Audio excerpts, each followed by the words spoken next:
Okay, so hello everyone, welcome back to our channel. जैसे बहुत सारे स्टूडेंट्स हैं जो एमएससी केमिस्ट्री में करना ऑप्ट करते हैं, अगर वो जब भी केमिस्ट्री में एनरोल करते हैं या फिर पास आउट है, उसके बाद उन्हें पता है उनका नेक्स्ट टारगेट यही है कि उन्हें सीएसआर नेट एग्जाम को क्वालिफाई करना है। तो इस एग्जाम में हमारे पास बेसिकली 4 सब्जेक्ट्स रहते हैं। जो सीएसआर नेट केमिकल साइंसेज का एग्जाम होता है उसमें ऑब्वियसली आपको जो 3 मेजर सब्जेक्ट्स है, फिजिकल, केमिस्ट्री, ऑर्गेनिक, इनऑर्गेनिक, ये तो करके जाने ही होते हैं।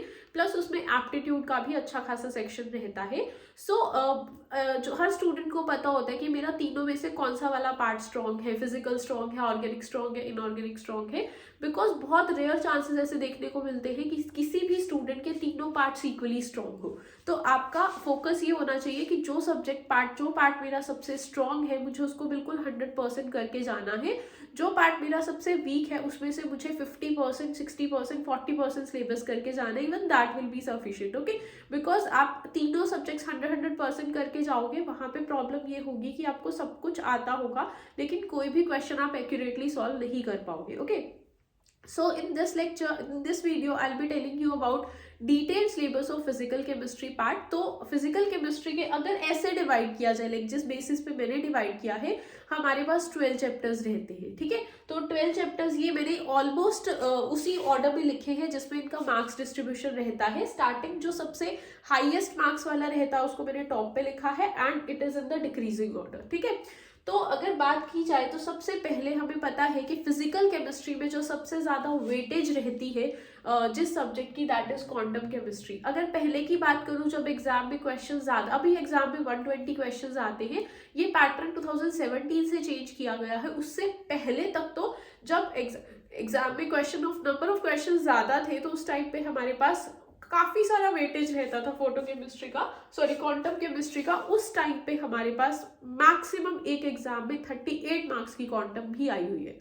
ठीक है, so that was the time जब बहुत ज्यादा क्वेश्चन का ऑप्शन मिलता था, बहुत ज्यादा ऑप्शंस होते थे वहां पे।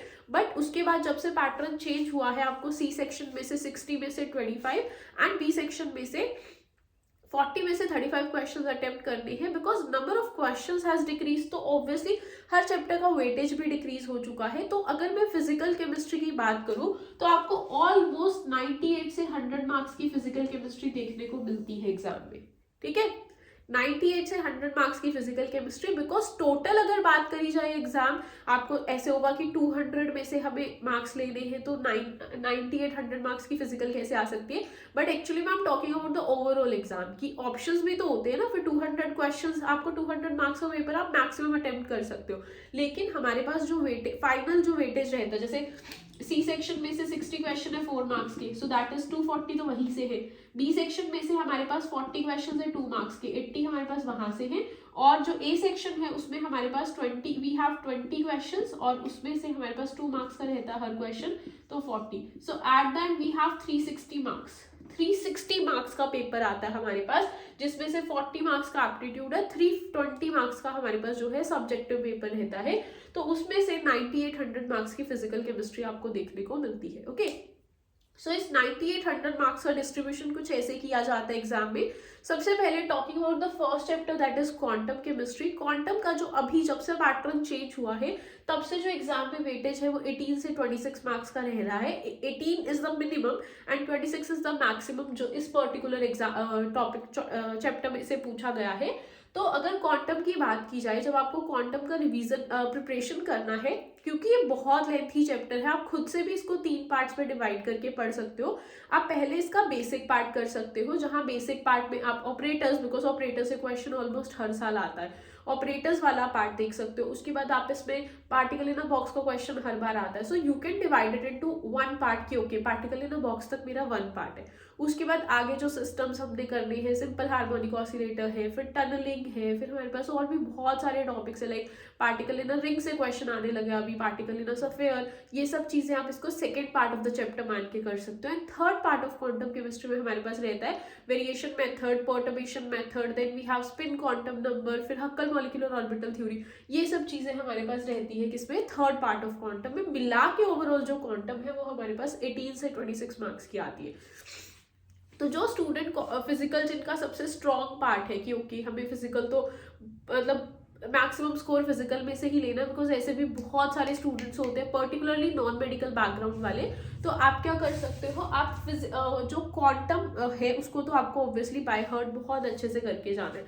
रही बात उन स्टूडेंट्स की जो थोड़ा सा लाइक फिजिकल नहीं उनका इतना स्ट्रॉन्ग पार्ट है, जिनका ऑर्गेनिक स्ट्रॉन्ग है, बहुत ज्यादा इनऑर्गेनिक स्ट्रॉन्ग है, तो वो क्या कर सकते हैं, क्वांटम बेसिस सिर्फ बेस जैसे ऑपरेटर्स टॉपिक आप कर सकते हो, आप पार्टिकल इन अ बॉक्स कर सकते हो, आप हकल मॉलिक्यूलर ऑर्बिटल थ्योरी के बेसिक से क्वेश्चंस कर सकते हो, स्पिन क्वांटम नंबर के जो क्वांटम नंबर वाले आते हैं बहुत इजी क्वेश्चंस होते हैं, वो चीजें आप कर सकते हो, बिकॉज उससे भी आपको 10 मार्क्स का, 8 मार्क्स का, 12 मार्क्स का पेपर इजीली देखने को मिल सकता है। Okay, so that is all about quantum chemistry. Now coming to the second chapter, that is chemical kinetics.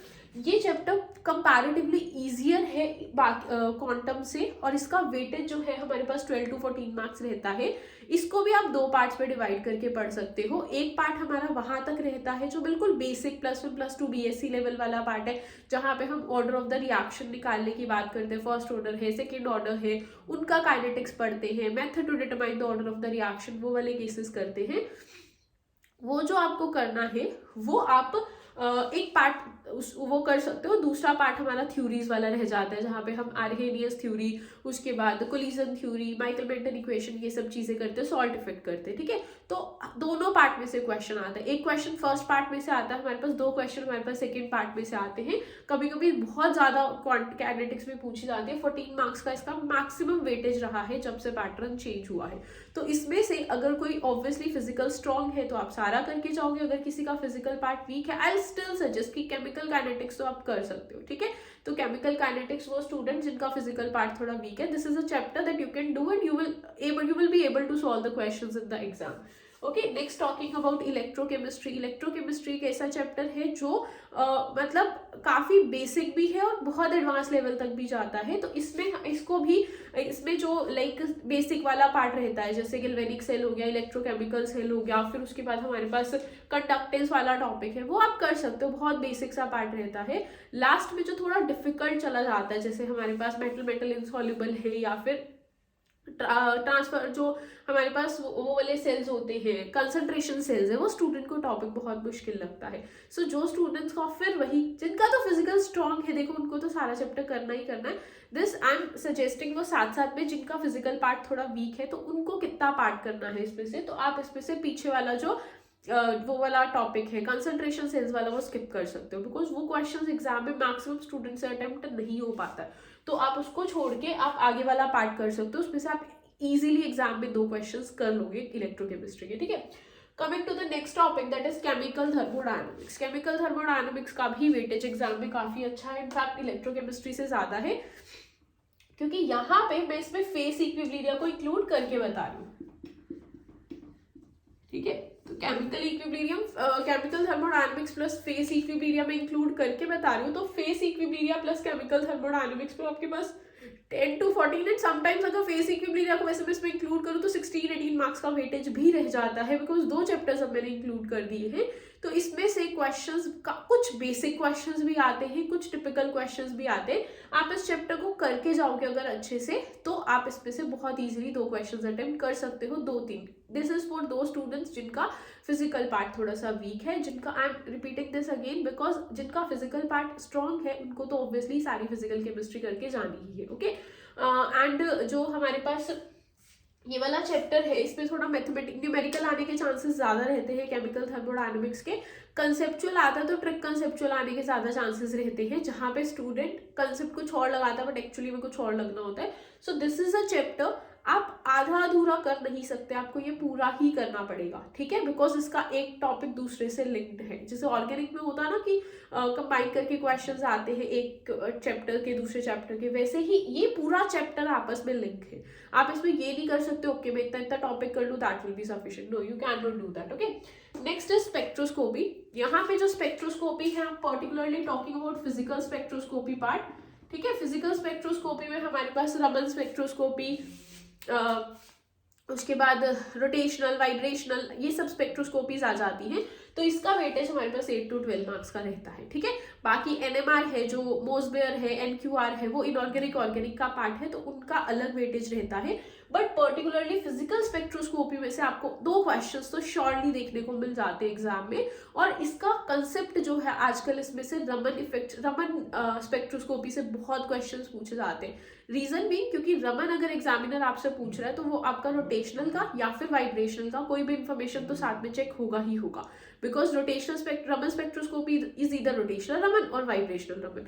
तो इसलिए इसमें से रमन स्पेक्ट्रोस्कोपी में से क्वेश्चन आने के मैक्सिमम चांसेस रहते हैं, but it does not mean कि आप सिर्फ वो करके चले जाओ, क्योंकि आप अगर रोटेशनल वाइब्रेशनल नहीं करोगे तो आपको रमन स्पेक्ट्रोस्कोपी समझ नहीं आएगी। Okay, so next we have is group theory. Group theory is a totally imagination based chapter. कुछ स्टूडेंट्स इसको इनऑर्गेनिक में भी काउंट कर लेते हैं, बट चलो उससे तो क्या ही फर्क पड़ता है, एट द एंड तो आपको पूरा एग्जाम एक साथ ही अटेम्प्ट करना है। तो group theory is imagination based chapter and this is asked in a very easy way.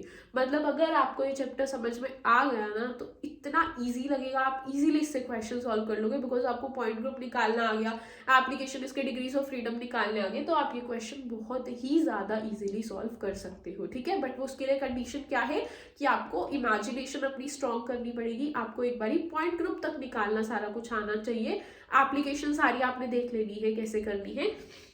इसमें से ये अभी जो रिसेंट 18 सितंबर को एग्जाम हुआ था उसमें भी बहुत ही बेसिक सा क्वेश्चन आया था जो कोई भी स्टूडेंट इजीली सॉल्व कर सकता है, प्रोवाइडेड कि उससे छोड़ा ना ग्रुप थ्योरी को, एटलीस्ट थोड़ा बहुत कराओ। ठीक है, next we have a solid state. अब ये यहाँ तक जो है हमारे पास ये थोड़े से मतलब ज्यादा वेटेज वाले चैप्टर्स हैं, उसके बाद ये थोड़े कम वेटेज वाले चैप्टर्स आ जाते हैं। ठीक है, बट ऑब्वियसली देखो द थिंग इज कि ये चैप्टर अगर वेटेज ज्यादा तो लेंथ ही भी है।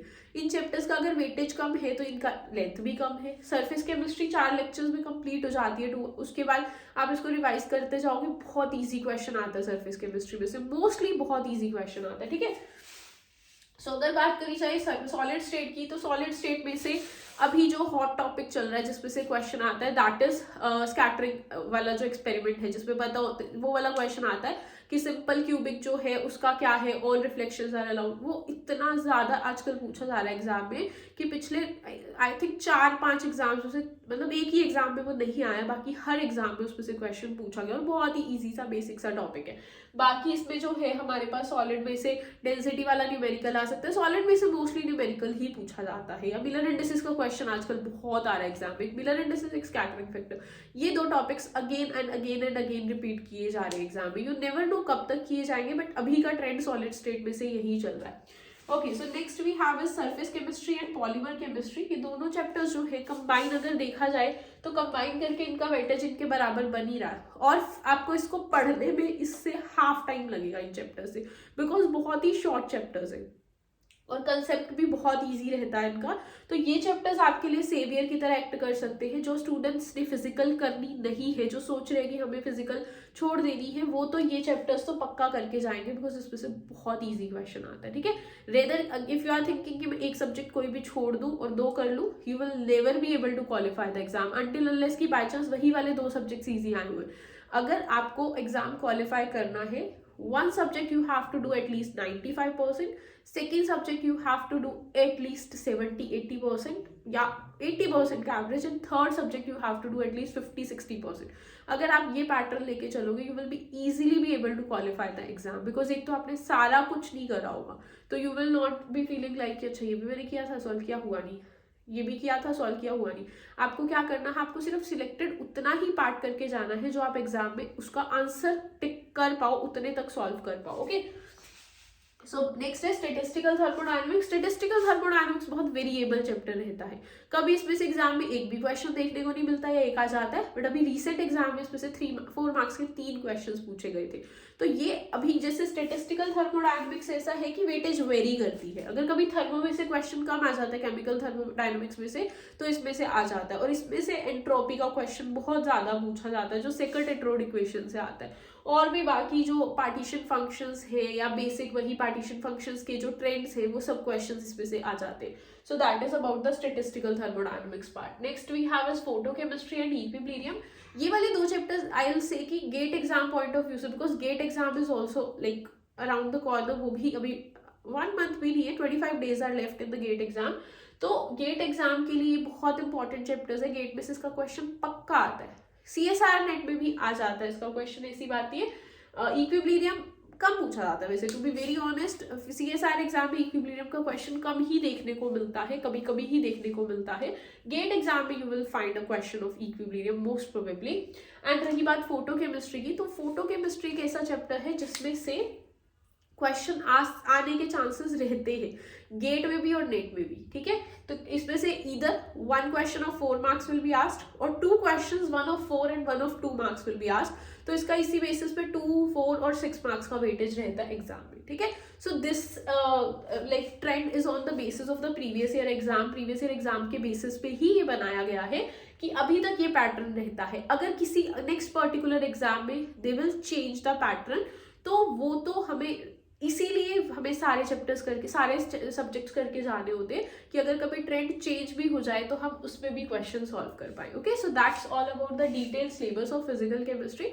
बाकी जो डिटेल सिलेबस है ऑर्गेनिक और इनऑर्गेनिक का, वो आपको इधर मिल जाएगा चैनल पे। बाकी वीडियोस अपलोडेड है, तो आप वो प्लेलिस्ट में जाके चेक कर सकते हो। And also if you are willing to prepare for the CSIR exam, you can join Bansal academy.